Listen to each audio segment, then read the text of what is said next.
The Lord be with you. I'm Deacon Keith Fournier.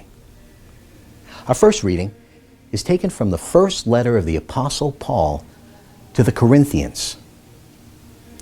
It is widely reported that there is sexual immorality among you, immorality of a kind that is not found even among Gentiles, that one of you is living with his stepmother.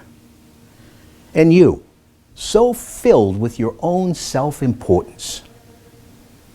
It would have been better if you had been grieving bitterly, so that the man who has done this thing were turned out of the community.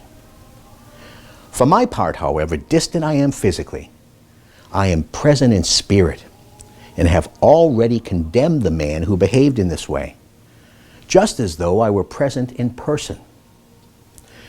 When you have gathered together in the name of our Lord Jesus, with the presence of my Spirit and the power of our Lord Jesus, hand such a man over to Satan to be destroyed as far as natural life is concerned, so that on the day of the Lord, his spirit may be saved.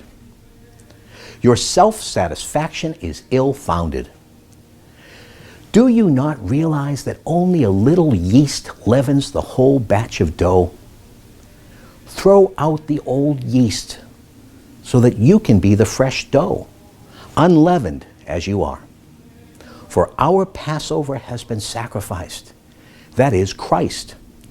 Let us keep the feast then with none of the old yeast, and no leavening of evil and wickedness, but only the unleavened bread of sincerity and truth.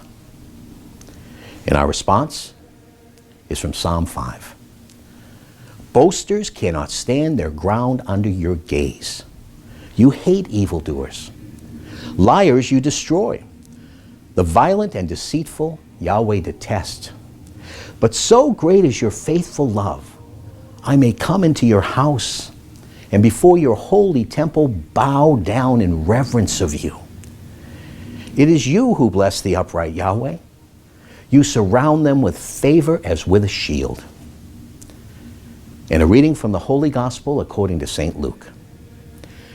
Now on another Sabbath, Jesus went into the synagogue and began to teach.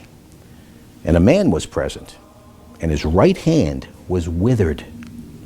The scribes and the Pharisees were watching him to see if he would cure somebody on the Sabbath, hoping to find something to charge him with. But he knew their thoughts, and he said to the man with the withered hand, "Get up and stand out in the middle."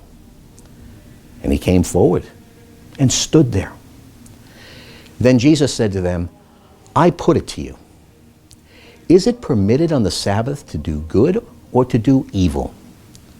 To save life or to destroy it?" Then he looked around at them all and said to the man, "Stretch out your hand."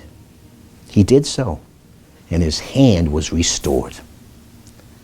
But they were furious and began to discuss the best way of dealing with Jesus. The Gospel of the Lord.